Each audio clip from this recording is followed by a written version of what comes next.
Vamos en esta mañana a iniciar esta conferencia titulada La Iglesia en los últimos tiempos. La Iglesia en los últimos tiempos. La Biblia nos revela claramente que el mundo va a terminar cubierto de tinieblas.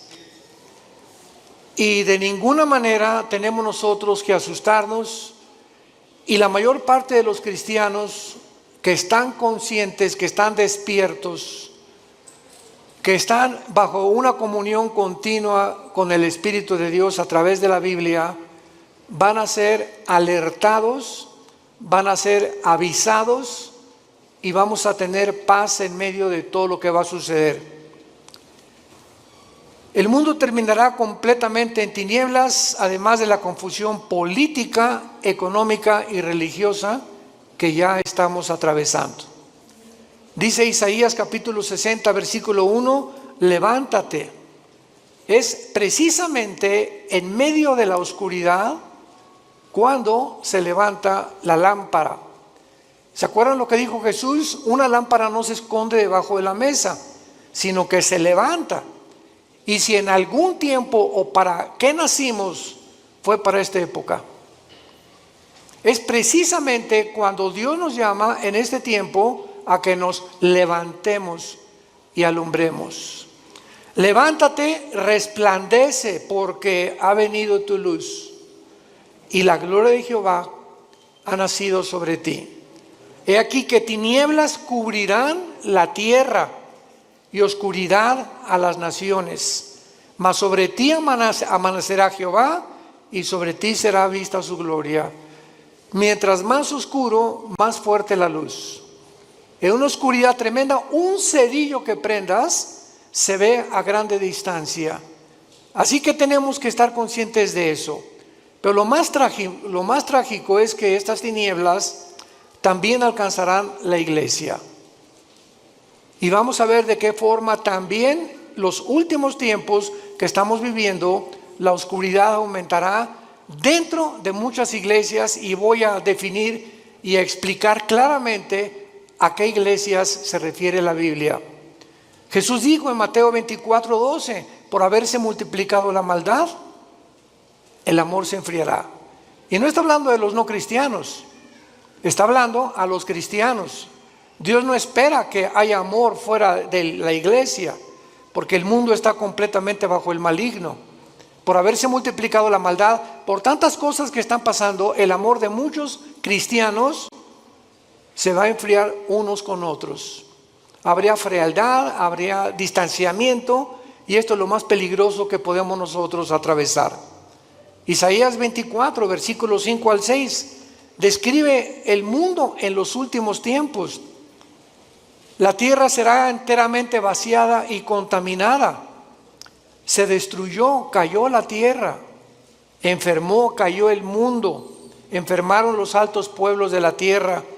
Y a continuación del versículo 5 de Mateo 24 nos da 3 razones por las cuales el mundo ha llegado al punto donde nos encontramos. Donde la ciencia, escuchen, ya no es ciencia. Cuando la misma ciencia dice que hay más de 3 o 4 géneros, es cuando la ciencia dejó de funcionar. Porque la biología y la genética nos dicen que solamente hay varón y hembra. Si tienes las cromosomas Y, eres varón. Si tienes las cromosomas XX, eres hembra, eres mujer. ¿De dónde pues están fomentando 3, 4, 5, 6, 7 géneros? ¿Dónde está eso? En la biología o en la genética, ya no en la Biblia. ¿Cómo es posible que haya el mundo llegado a aceptar esto? Así de loca está la ciencia, se corrompió la ciencia. Los sistemas políticos han fracasado todos. 1991 el comunismo cae.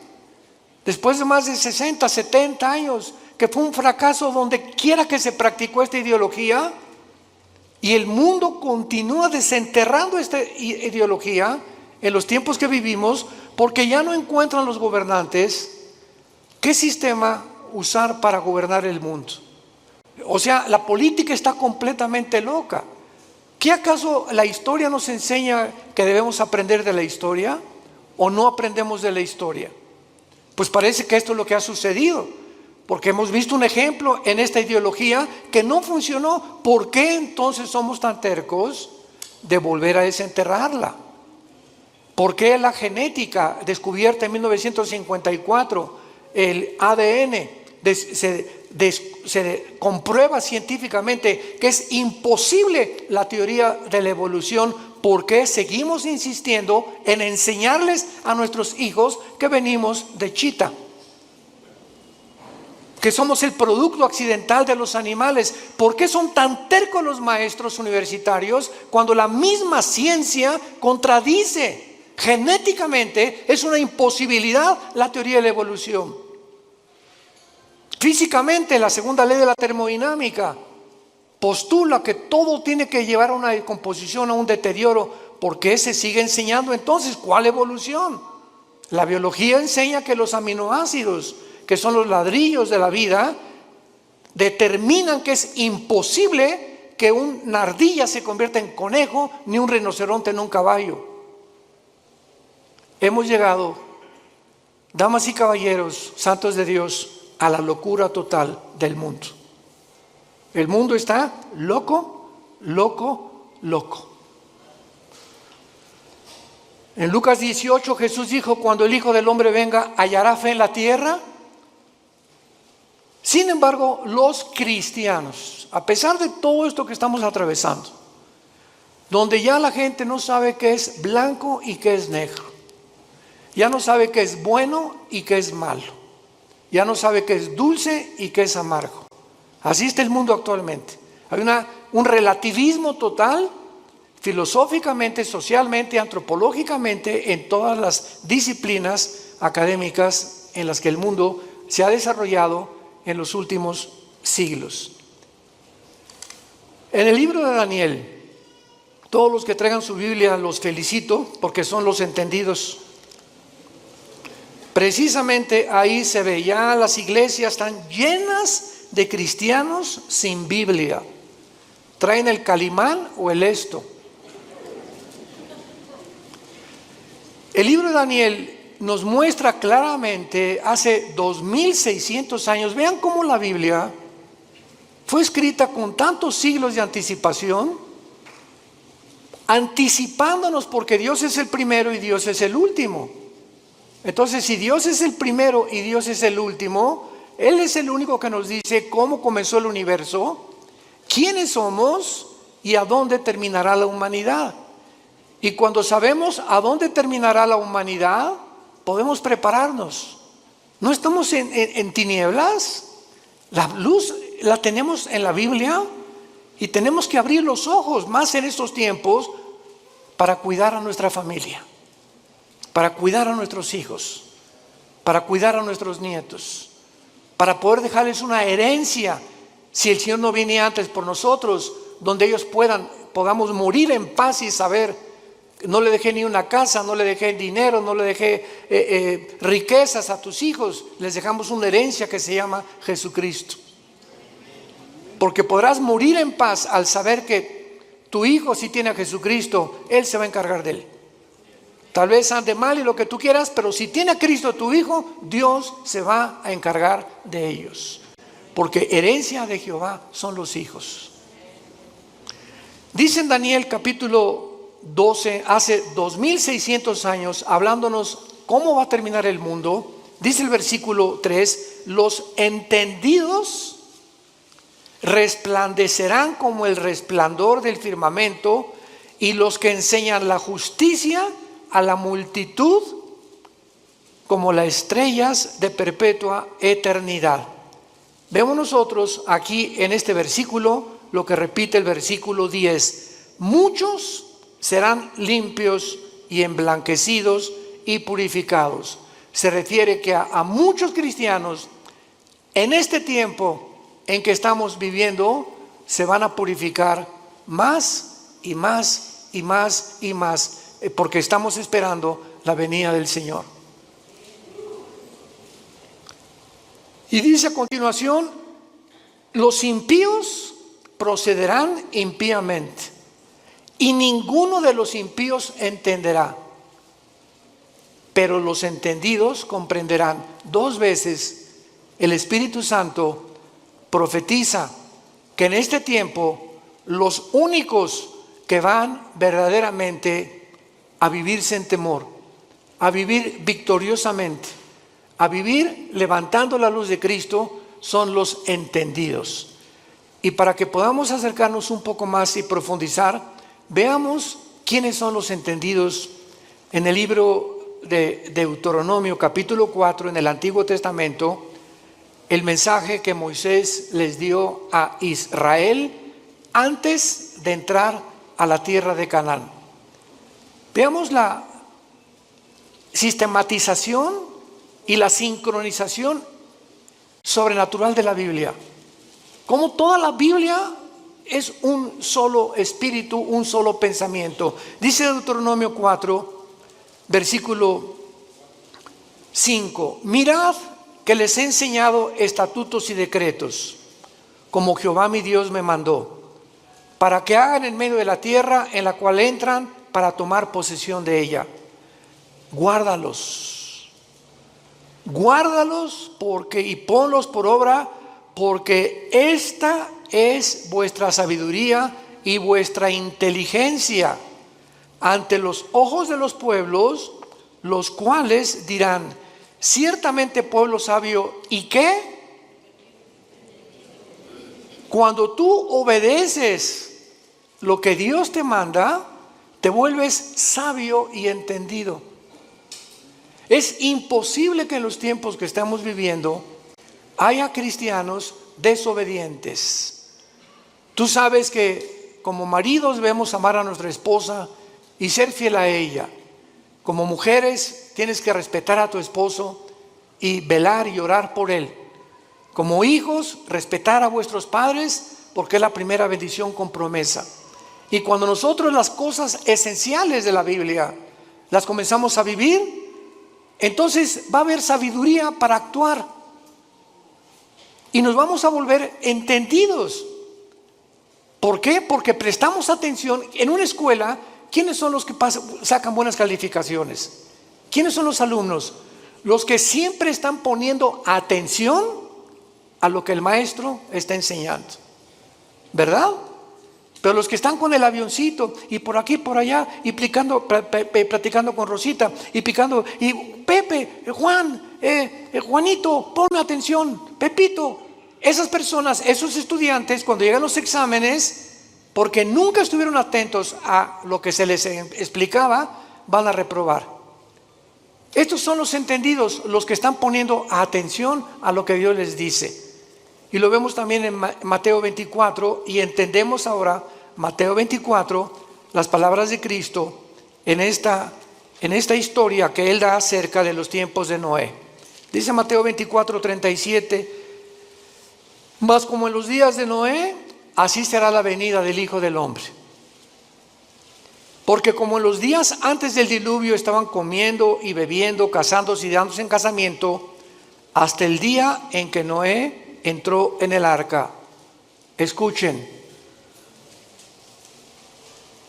y no entendieron. Vean el énfasis que pone Cristo en una generación. De todas las generaciones que ha habido en la historia, no pone la generación de David, ni pone la generación de Sansón, ni pone la generación. Cristo escoge una generación específica.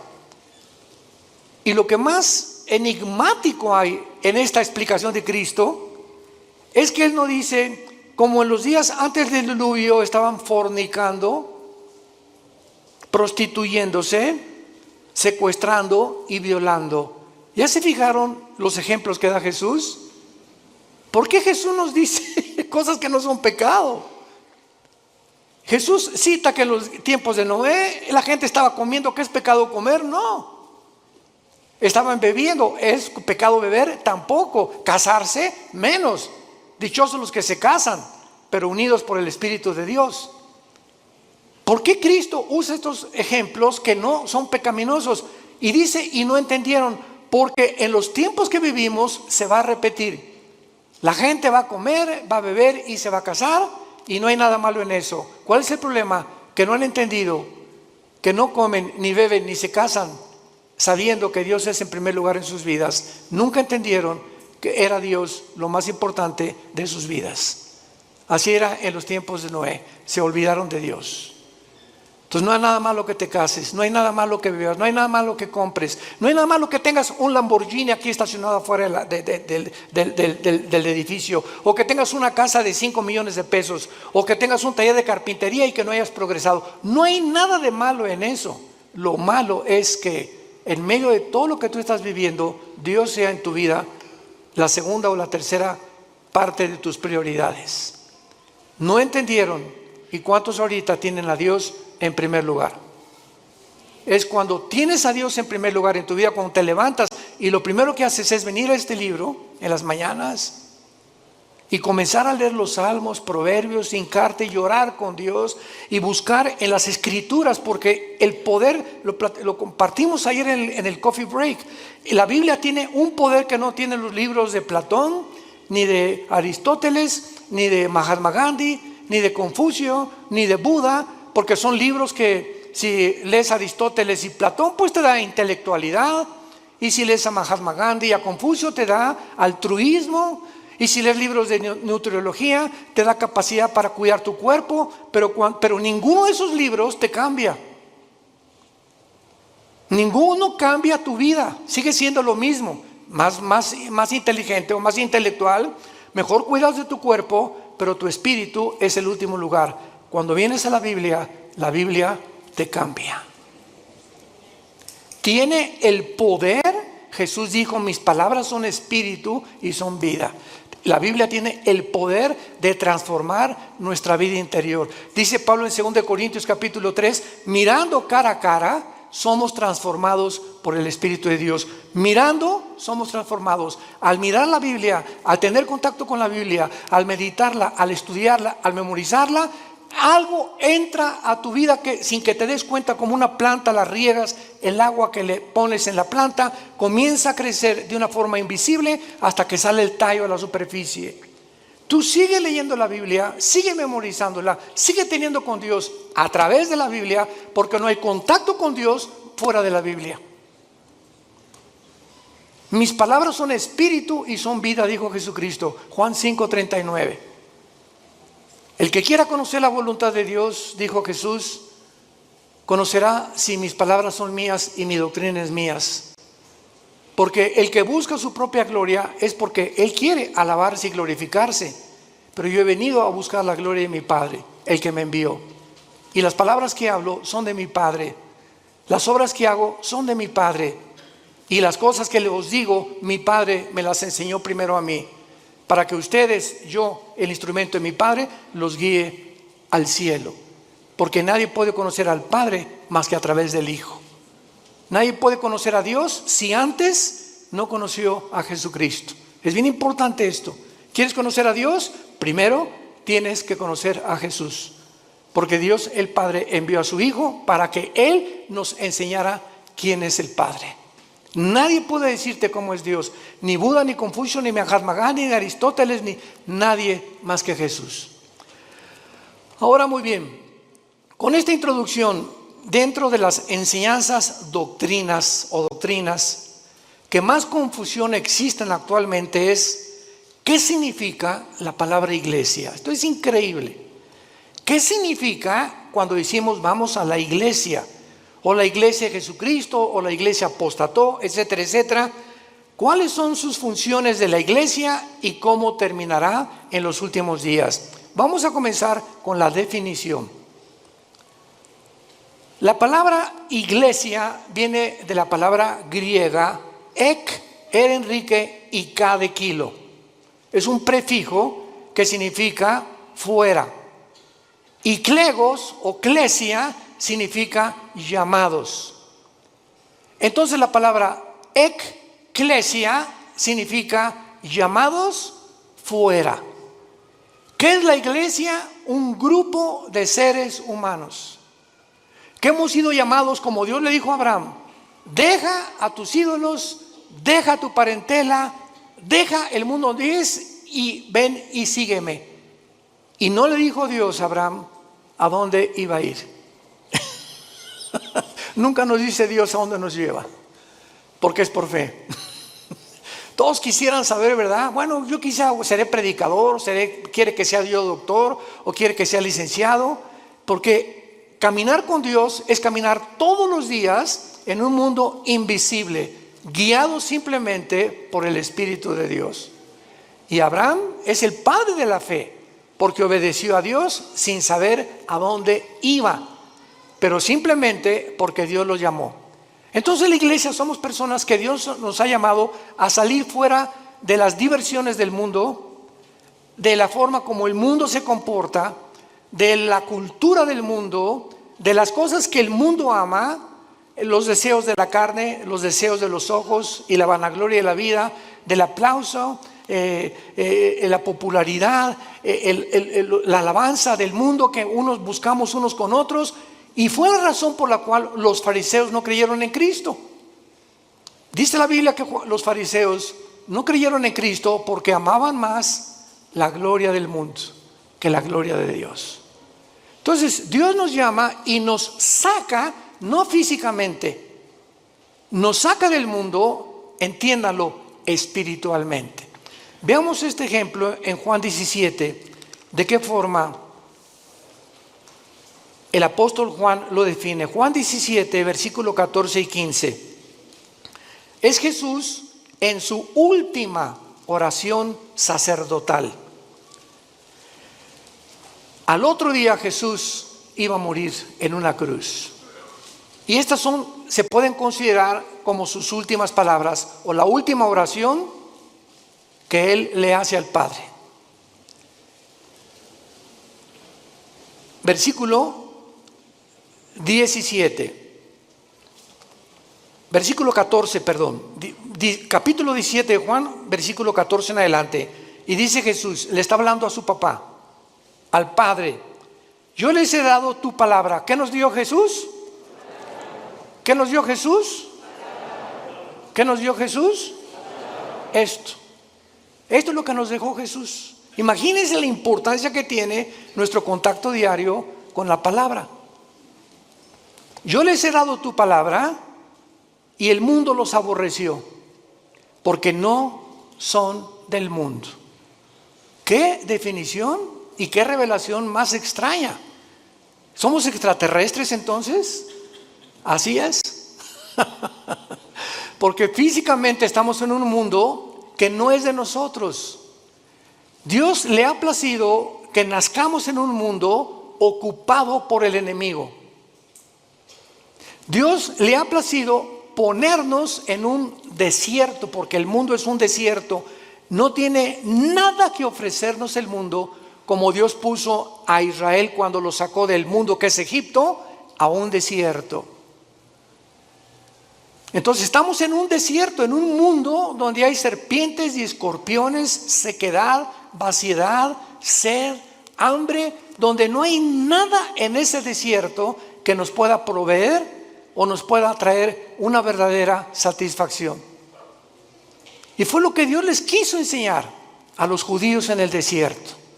¿Por qué los sacó por ahí? Dice Deuteronomio 8, para saber que ustedes sepan que yo soy Dios. Nunca les faltó el agua, nunca les faltó un sastre, nunca les faltó una botella de Bonafont, nunca les faltó los zapatos, no les faltó dentista, no les faltó médicos, no les faltó nada en un desierto donde no hay Kmart, ni tampoco Comer, ni tampoco consultorios, ni tampoco tiendas, ni zapaterías, en un mundo donde Dios quería mostrarles que Él es suficiente para proveernos todo lo que necesitamos.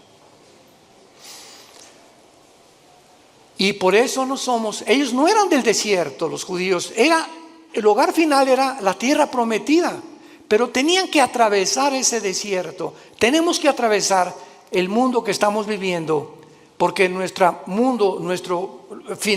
meta no es este mundo, es el cielo con Dios. Cuando Dios transforme el mundo, regresaremos al mundo, restaurado por Él. Por eso Jesús dijo que no somos del mundo, Cuando tú eres cristiano, de repente ya no te llevas con tu compadre porque él habla puras groserías y se emborracha o es drogadicto o se goza que tiene amantes, y porque tu comadre, ¿verdad?, puro chisme te dice todo el vecindario, como las verdulerías y en los mercados, y comienza a encontrar amigos que tienen relaciones sexuales con su novia o con su novio, etcétera, etcétera, y nos comenzamos a sentir como peces fuera del agua, y comienzas a buscar otro tipo de amistades porque ya te duele, ya sientes que no pertenecemos a esas fiestas, no pertenecemos a esas reuniones, no pertenecemos a esa forma que al mundo lo divierte, porque ya no somos del mundo. Si tú no sientes esto en tu corazón, te falta pasión por la verdad. Te ruego por ellos, porque no son del mundo, como tampoco yo soy del mundo. Y no ruego que los quites del mundo, sino que los guardes del mal. Muy fácil, ¿verdad?, que Dios viene por nosotros, pero Él no tiene ese propósito. Él quiere que mientras atravesemos este desierto, que ya vamos al final, ya estamos a punto de entrar a la tierra de Canaán, a la promesa de la tierra prometida que Dios tanto prometió en el Antiguo como en el Nuevo Testamento. Estamos a punto, hermanos, de cruzar el río Jordán. Estamos a punto de cruzar el río Jordán, y recordemos algo, que esa generación no entró a la tierra prometida, se murieron en el desierto.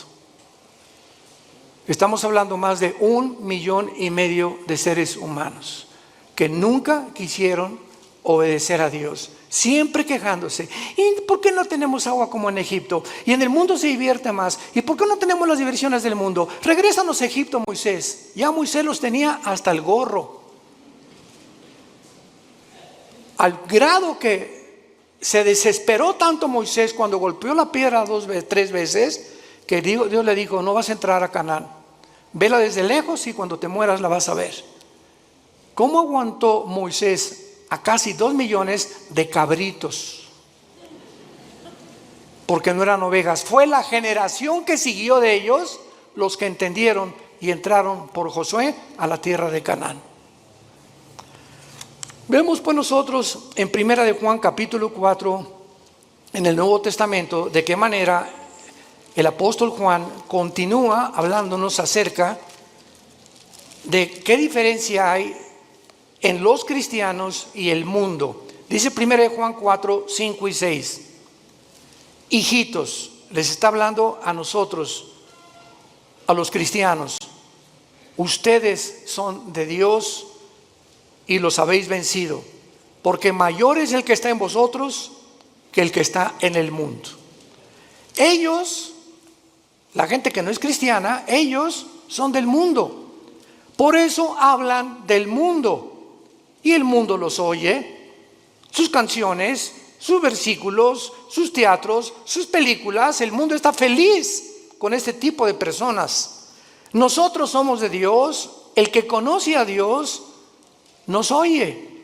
El que no es de Dios no nos oye. En esto conocemos el espíritu de verdad y el espíritu de error. Un cristiano, cuando tiene el Espíritu Santo, ya discierne: lo que estoy oyendo, ¿de dónde viene? ¿Del mundo o viene de arriba? Cuando tú pones más atención a canciones, ¿verdad?, artistas mundanos, que a las cosas de Dios, es porque tienes tu corazón en el mundo todavía. No has sabido aislarte, ni has sabido hacer a un lado las cosas del mundo. Dice claramente también en 1 Juan 5:19 que el maligno está al control del mundo entero. Muy bien, entonces, en otras palabras, para concluir, la iglesia cristiana consiste en seres humanos. Tú y yo tenemos un llamado. Qué privilegio que Dios nos haya escogido. Qué privilegio que Dios me haya llamado entre mis amigos que yo tenía antes de convertirme. De muchos familiares míos que no los llamó Dios como me llamó a mí. Qué privilegio tan grande. Qué privilegio tan grande. Que para vivir siempre en humildad, dándole gracias a Dios, llorando por el privilegio que Dios nos llamó. El creador de los cielos y la tierra te dijo: Pepe, ven, quiero darme a conocerte, quiero que sepas quién soy. quiero que sepas que tienes un plan, quiero que sepas que nunca te voy a dejar, nunca te voy a abandonar. Aunque andes en valle de sombra y de muerte, aunque pases por ese desierto, yo estaré contigo. No temas, no temas, y aun cuando mueras, continuarás comiendo en mi mesa, como les dijo Jesús a los discípulos antes de morir. Este vino y este pan que como con ustedes, no lo comeremos hasta el día en el cielo de nuestra boda del Cordero. Jesús sabía que a las 9 de la mañana lo iban a crucificar el día anterior, y fue la última cena. Jesús sabía cuándo iba a morir, y Jesús sabía que lo que iba a comer lo iba a volver a comer algún día, diciéndose a los discípulos: pero no se pongan tristes ni se perturbe su corazón, nos vamos a volver a ver. Esta es la esperanza a la que Dios nos ha llamado a todos los que Dios ha escogido para seguirle. Ahora veamos el origen de la iglesia. La iglesia no existía en el Antiguo Testamento. Esto es básico en la teología cristiana. Ustedes que ya están en teología. La iglesia no existía en el Antiguo Testamento. Veamos en Efesios capítulo 3 cómo Pablo nos lo revela. Efesios capítulo 3, versículo del 1 al 6.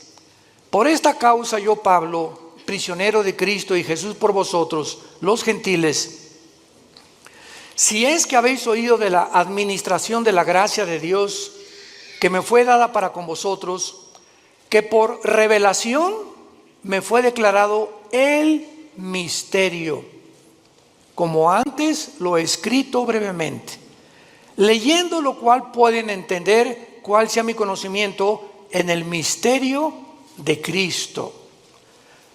Misterio que en otras generaciones, está hablando del Antiguo Testamento, no se dio a conocer a los hijos de los hombres, como ahora es revelado a sus santos apóstoles y profetas por el Espíritu.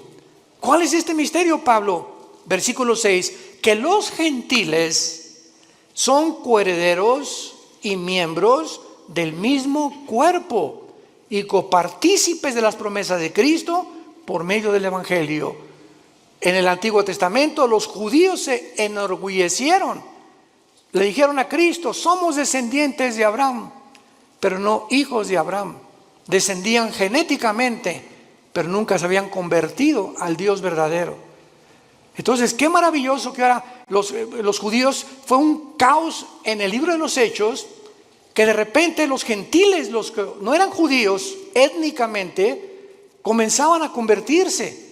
Y esto causó hasta pleito entre Pedro y entre Pedro y entre Juan y entre Santiago y entre los apóstoles de Cristo, porque decían: es que no podemos ni sentarnos a comer con los gentiles. Este concepto tenían de los gentiles, que no eran los cristianos. Y ahora el misterio, en Hechos 10 se hace una reunión con todos los apóstoles, Santiago y Pedro la presiden y dictan este decreto. Dios ahora va a descender no solamente sobre Israel, sino los mexicanos, los que están en Tlalnepantla, los que están en Querétaro, los italianos, los chinos, los griegos, y ahora este conjunto de todas las nacionalidades del mundo, ya no Israel, de todas las naciones de Israel se va a hacer un cuerpo. Para que lo podamos entender, Cristo es la cabeza, y va a haber cristianos que son la mano, otros la nariz, otros la boca, otros el pecho, otros las piernas. Somos como un cuerpo. Pero así como la nariz le dice a la oreja: tú no hueles como yo, la oreja le va a contestar: ni tú oyes como yo, menso. Para que no haya, dice 1 Corintios 12, desaveniencia entre nosotros, y nunca nos enorgullezcamos de que alguien tiene más que otros.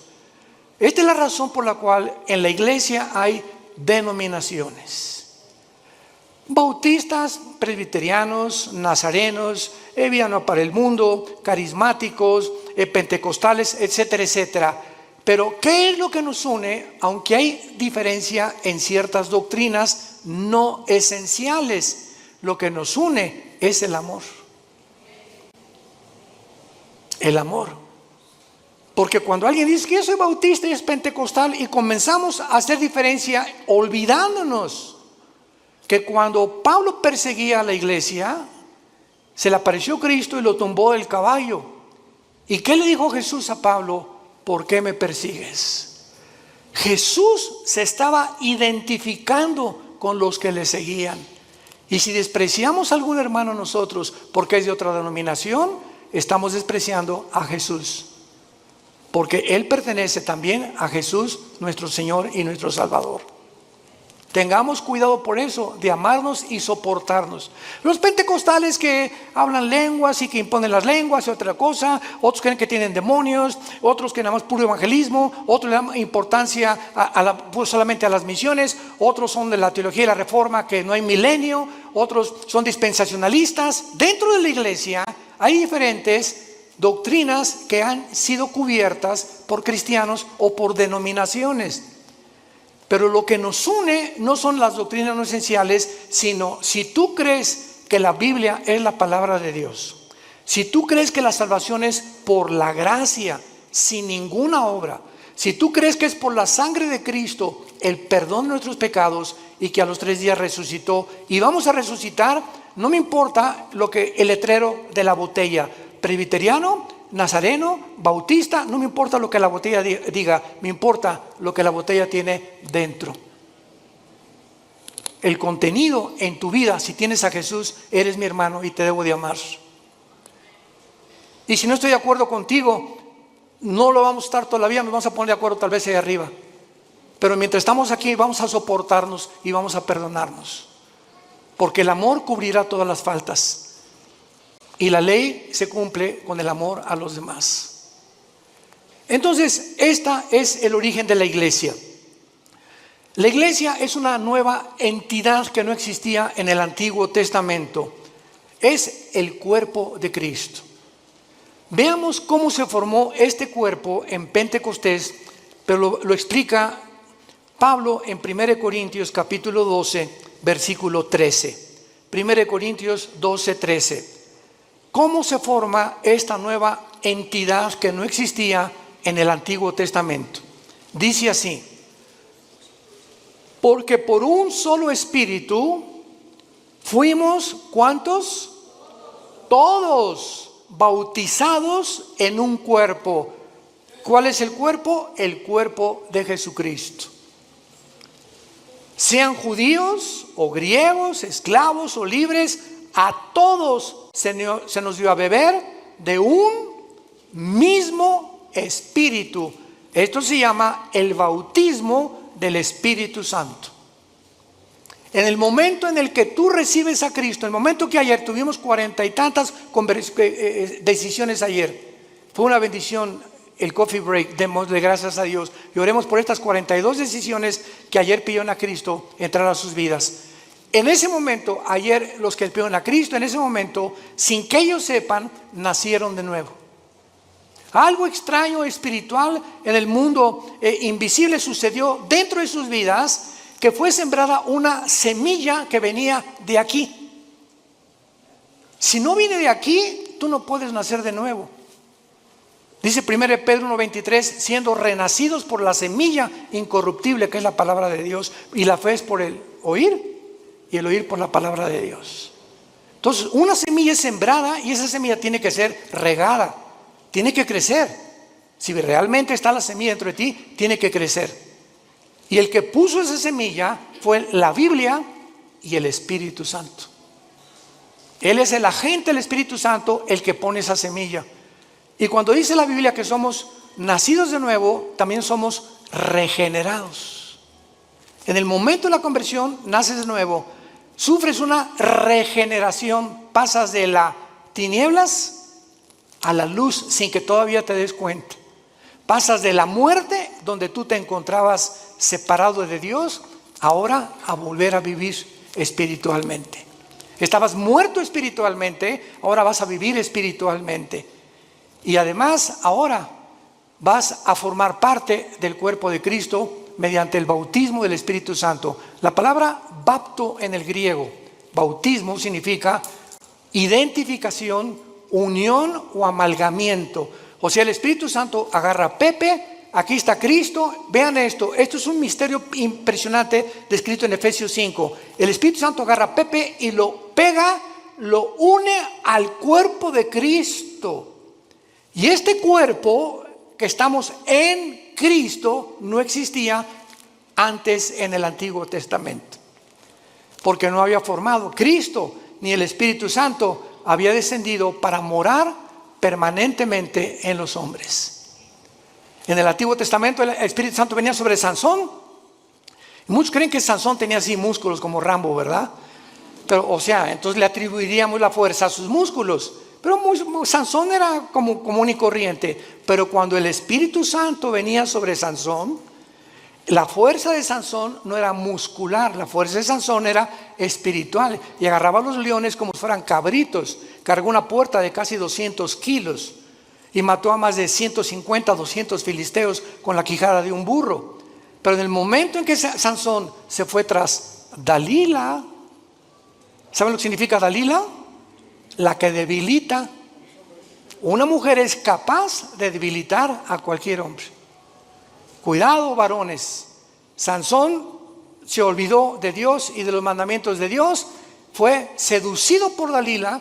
Y cuando Sansón le dice a Dalila, agarra mi pelo, ¿verdad? Y peíname, ella le corta el pelo, porque Dios le puso el símbolo de su fuerza en su pelo. Y cuando Sansón se despierta, todo esto está en el libro de los números, perdón, de los jueces en el Antiguo Testamento, capítulo 13. Sansón, lo agarran los filisteos y lo amarran, y Sansón ya no pudo romper las lianas.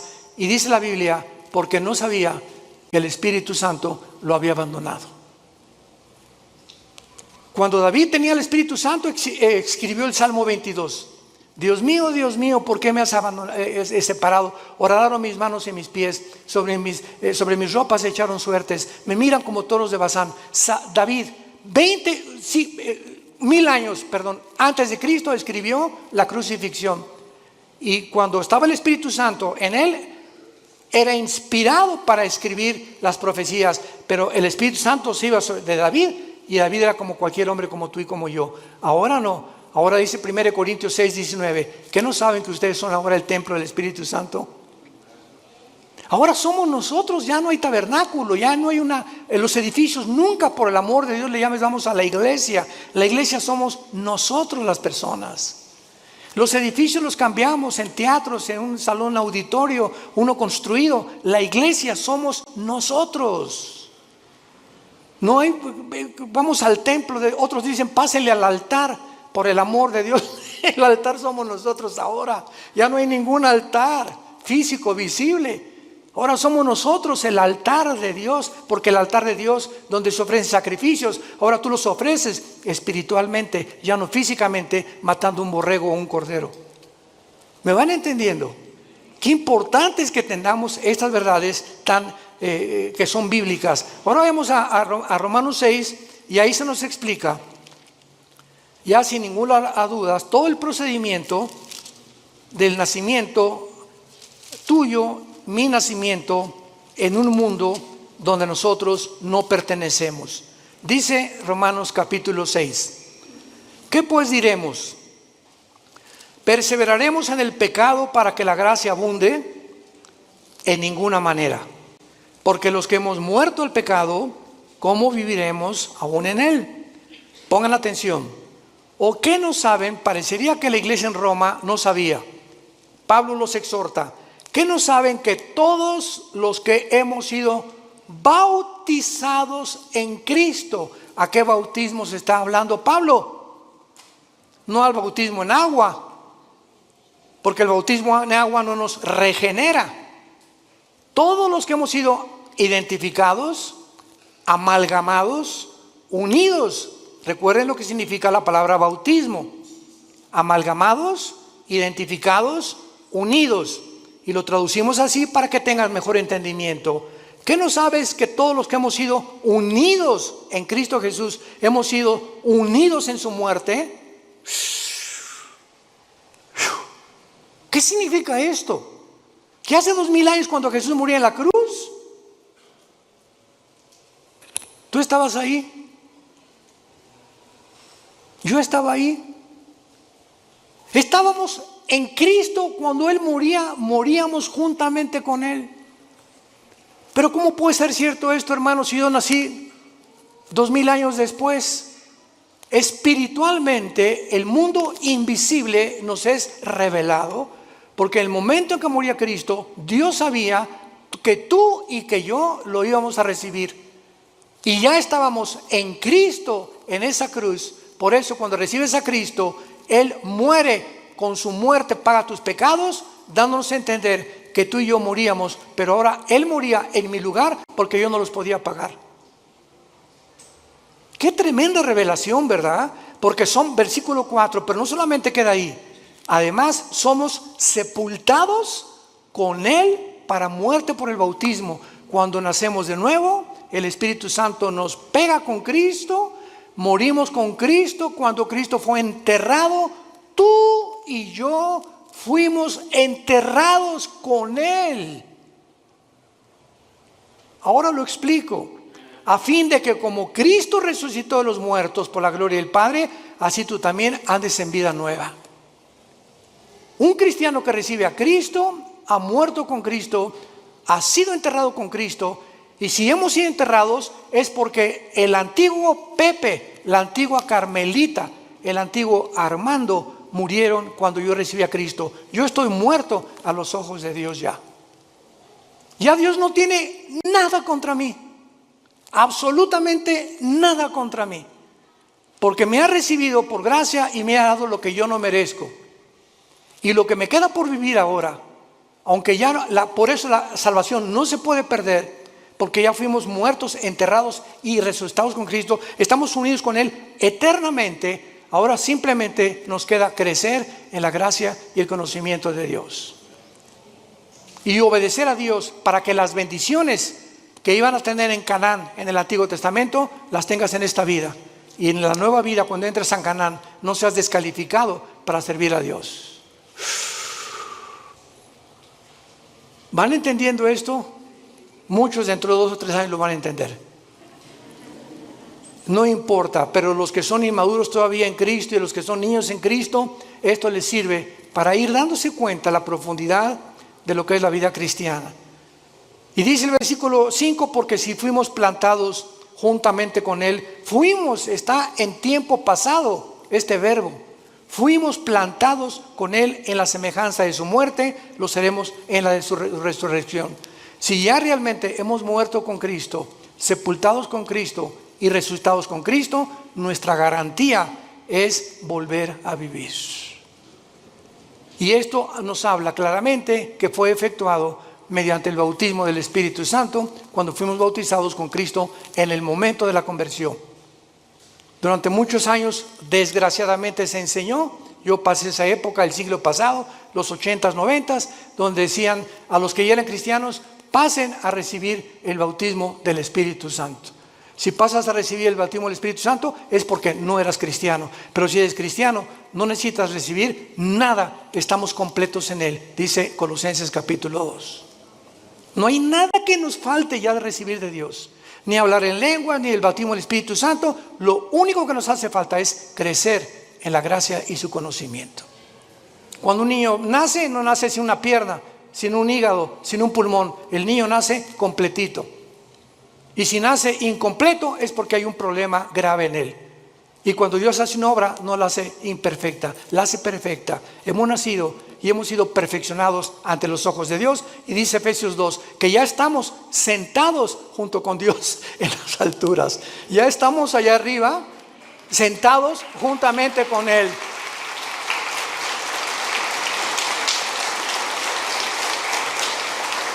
Te damos gracias, Señor, en esta mañana por tu palabra. Porque por un solo Espíritu todos hemos sido bautizados, identificados, amalgamados, unidos al cuerpo de tu Hijo Jesucristo.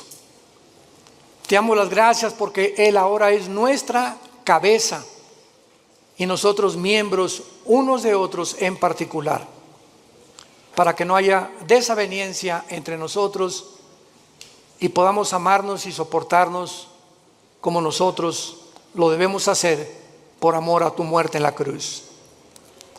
Te damos gracias, Señor, porque estamos en un mundo infectado, enfermo, que se están autodestruyendo los seres humanos a nuestro alrededor.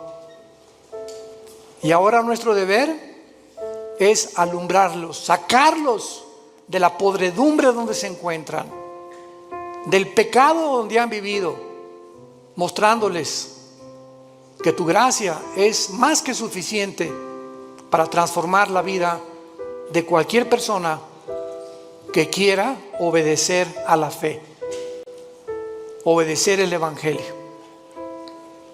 Oramos al Dios y Padre de Jesucristo nuestro Señor, que nos ha hecho renacer para una esperanza viva por medio de la resurrección de Jesucristo entre los muertos.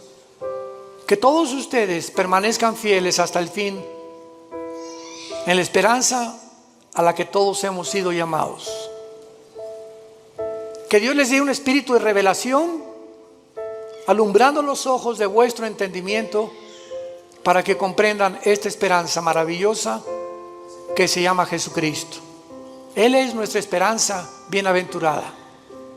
Y que conozcamos la supereminente grandeza del poder que lo levantó de los muertos, porque es el mismo poder que está actuando dentro de tu vida y de mi vida.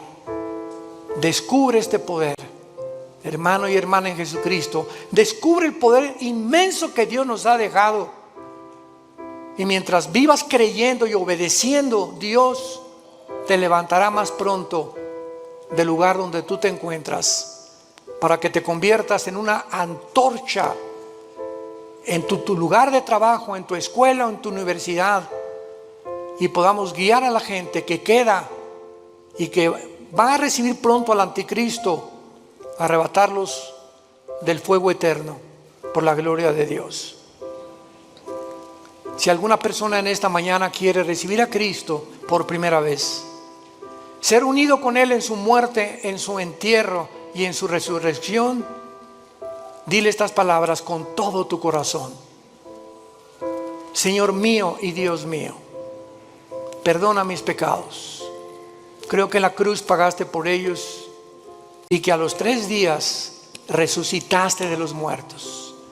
Y como creo que vives, Señor Jesús, ahora te pido en este instante a que entres a mi vida. Te recibo como mi Señor. Gracias por darme la vida eterna y haberme hecho renacer mediante la predicación de tu santa palabra. En el nombre de Jesús, amén. Gracias a Dios por este libro maravilloso. Gracias a Dios por la palabra de Dios. Gracias, Señor.